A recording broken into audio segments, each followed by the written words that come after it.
sectoral intervention for concerted effort to contain the scourge is necessary. It urges government to immediately step its emergency response system to calm the pervading fear amongst Nigerians. And the Cross River State government is leaving nothing to chance to check the spread of coronavirus disease in that state and in Nigeria. The state is enforcing regular screening of passengers. Here is Paul Abel with the rest of the story. For 2 weeks now, health officials have been on ground at the Margaret Ekpo International Airport, Calabar, to screen passengers on arrival, just like the airplane which just arrived from Lagos with some foreign passengers. We have checked them, their temperature is still low. However, remember there's an incubation period of 14 days, and so we want to be able to follow up on them to be sure that they did. The Cross River State government has already put in place 2 quarantine facilities. Surveillance notification officers were trained by the World Health Organizations on how best they can manage samples and manage suspected cases and deliver them to the isolation center. The health team also visited the Calabar Port of Nigerian Ports Authority. Though land borders are equally given attention, emphasis is placed on airports due to the speed travelers cover within a short time. From all indications, the state government has put in place the necessary mechanism to ensure this coronavirus, COVID-19, is prevented. From the Margaret Ekpo International Airport here in Calabar, I am Paul Abel, NTA News. And we aren't done yet with health matters, as the Minister of Health, Osage Ihanire, was on one of our news platforms earlier today to address speculations and misgivings about the dreaded coronavirus has been circulated on the social media. Let's hear him now. Sensational stories going around. Most of all these stories are not true. Some of them are probably hyped up. But it is best to follow the information coming from official sources. There's no truth in his alleged escape attempt. Not as far as I've been told here. I'm in Lagos presently to see the situation for myself, and there was nothing like that. People he worked with and who he has had any dealing with have all been traced, and many of them are already under self-isolation. They have been identified, and they have been very cooperative. What will happen is that if anyone has come from China within the last 14 days, or if you want to extend it, you might say within the last 3 weeks, they should give information as to where they came from and their travel history. And the routine thing is to let everyone be on self-isolation in their home. They are given the full instruction about it. So these are routine processes. There is no malice about it. And that was Health Minister Osage Ihanire speaking on one of our news platforms. And still on preventive measures against COVID-19, the Chairman, Main Organizing Committee for the National Sports Festival and Permanent Secretary, Ministry of Sports, Youth and Development, Gabriel Aduda, has allayed fears that the 20th edition of the National Sports Festival will be postponed because of coronavirus.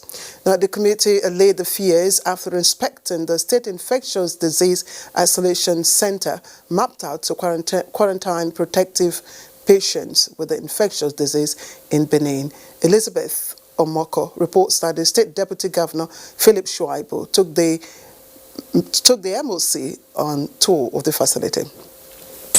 As the National Sports Festival counts down, with 11,500 athletes and 5,000 officials expected to participate, the state government is concerned with the health of Nigerians. Hence, the Edo State Infectious Disease Isolation Center, designed in the case of outbreak of coronavirus. Mr. Aduda is impressed with the preparedness of the state in all ramifications. As you can see, it is actually far away from the main hospital. You can see that the facility itself and everything in it was built for purposes like this. So it goes to show how very ready the state is. And then we from the Federal Ministry of Youth and Sports are extremely excited that all these measures have been taken into cognizance. For the Deputy Governor, Philip Shaibu, the state is prepared to deal with any emergency as it hosts the nation. You have to put all mechanisms in place to make sure that their safety is guaranteed, not only for security, also for their health. And don't forget that we in Edo State, we already have measures to deal with viruses like that of coronavirus.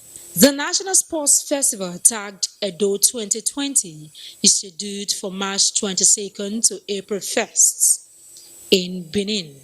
Elizabeth Omako, NTA News. Right, let's turn our attention now to another health matter, this time Lassa fever.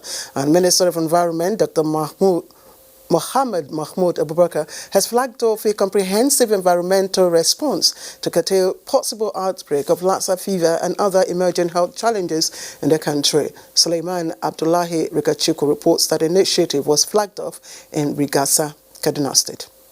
Environmental health officers of the Ministry of Environment and their counterparts from Kaduna State and local government levels will carry out the eradication of the rat species that are carriers on the Lassa virus using rodenticides in houses earmarked for the exercise. The ministry is keen in ensuring that the Nigerian environment is kept clean and tidy for healthful living of the good people of Nigeria, being the most effective tool of preventing diseases, notably infectious and communicable diseases. Diseases like Lassa fever is one of the emerging and re-emerging diseases.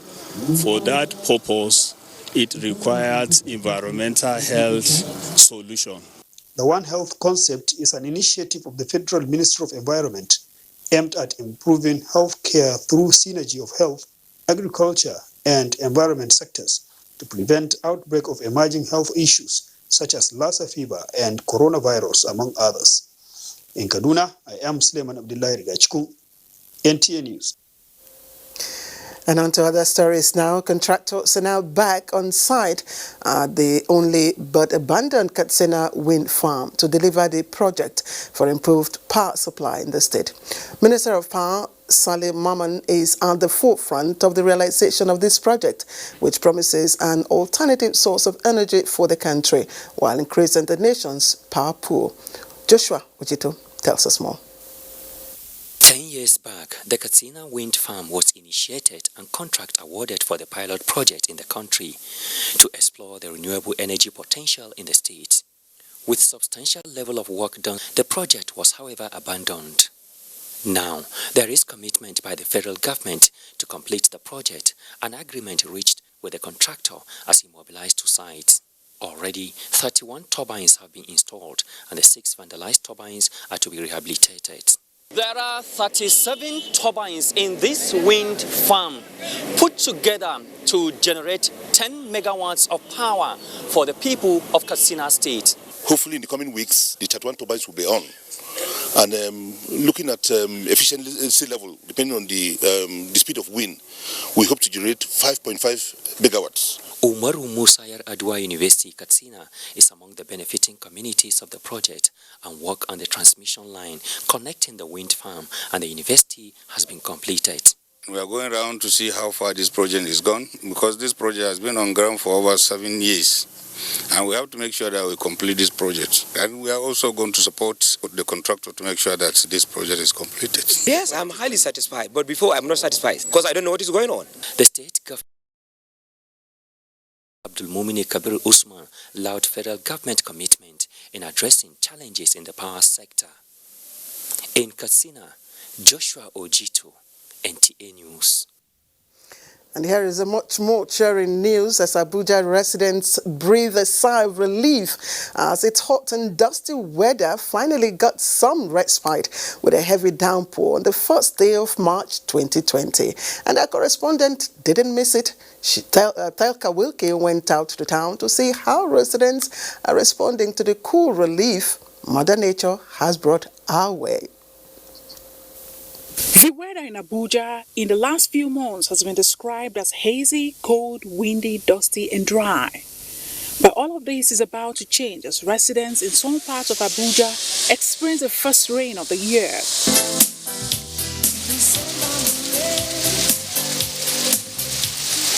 Like a trapped bird experiencing freedom for the first time, the rain poured relentlessly for a period of about 40 minutes, sweeping dust and other encumbrances away. We thank God now because this rain is good. Shit don't come out. I'm happy. At least the weather will be cool.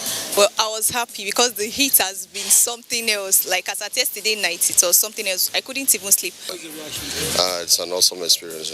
Driving in the rain, in fact, I was very happy. At some point, I had to wind down and put my hand outside, but it's a good thing. Coincidentally, the rain is coming on the first day of the month of March, which many have described as showers of blessings. Some respondents even went philosophical on the timing. Talking about being the first day of the month, a lot of people are even talking about the leap year. As if maybe there's something significant about it. Well, it might be, but let's see what's going to happen. But to me, it's a good sign that this year is going to be a good year. The timing of the rain begs the question if weather experts saw this coming. We predicted it, and we are happy. And today's forecast, we predicted thundery activity over the high grounds of Abuja. Though we said thundery activities, rain or without rain. So we are seeing that. And tomorrow, we are still expecting the repeats of its likelihood of thundery activity, rain or without rain, up to Yelwa in Kebbi axis and southern Kadena. While climate change have had weather experts scratching their scalp for answers, respondents are relieved that the knock on heaven's door for showers of blessings has finally paid off. In Abuja, Tekla Wilkie, NTA News. Tekla Wilkie there, remembering the good old tunes, calling down the rain, and just exactly what is good for the subject in this our next report: tomatoes and pragmatic ways of boosting their domestic production, improve value chain addition, and attract more investment in agriculture sector have been captured in a book, and it's titled Inside Tomato: The Role of Science, Technology and Innovation for Sustainable Tomato Production in Nigeria. Francis Form was at the book presentation and now tells us more about it. Tomato is said to account for 60% of global vegetable production at 177 million tons in 2016. Nigeria is the largest producer of tomatoes in sub-Saharan Africa with an annual yield of 1.8 million metric tons. That, however, falls short of domestic demand of 2.4 million metric tons per annum. In a bid to meet the domestic demand of the commodity, this 6-chapter book by Idris Ojoko suggests the approaches in developing and adopting appropriate technologies for tomato farming and processing systems. It will be a source of employment to our teaming youth, most especially.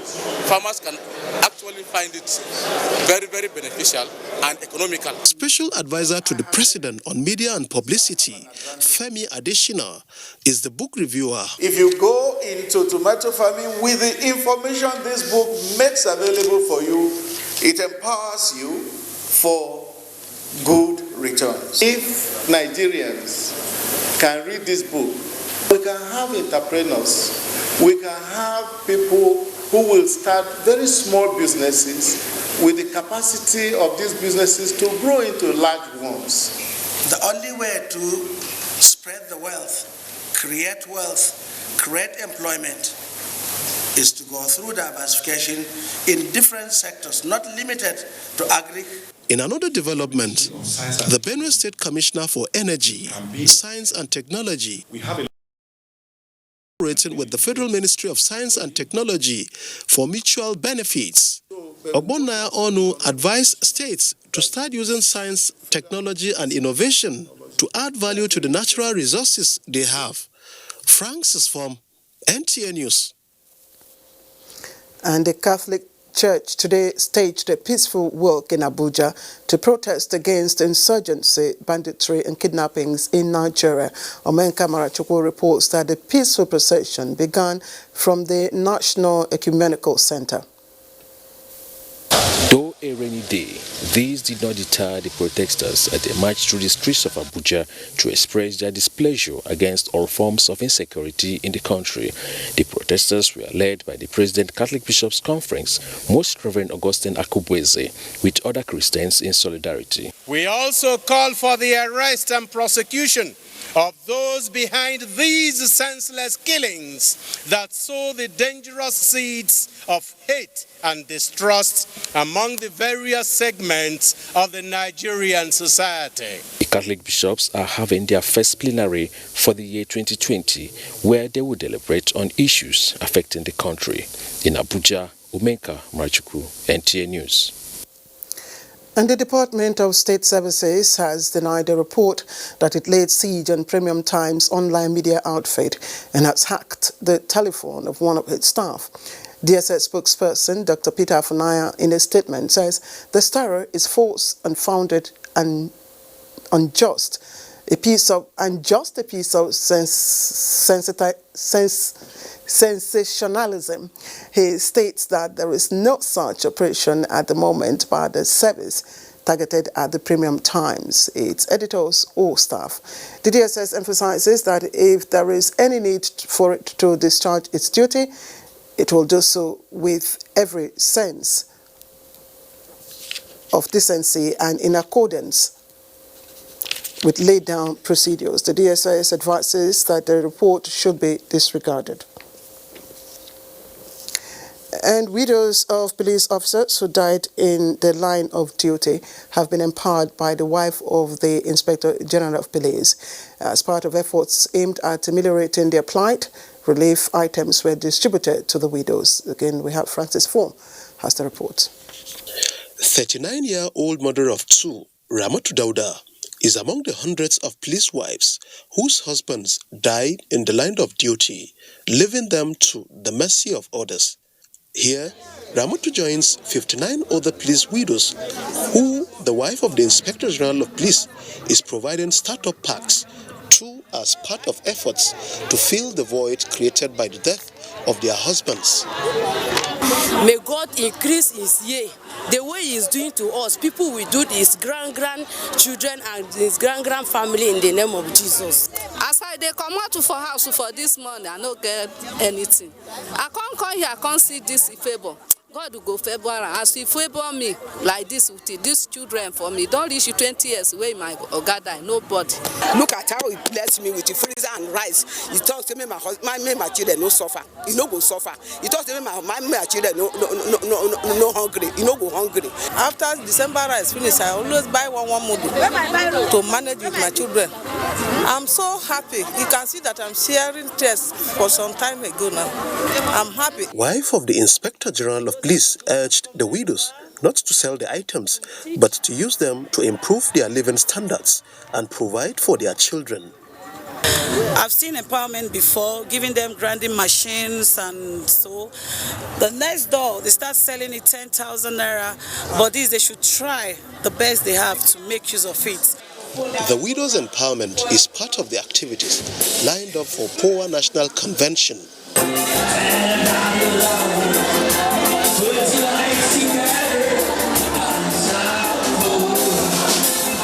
In Abuja, Francis from NTA News.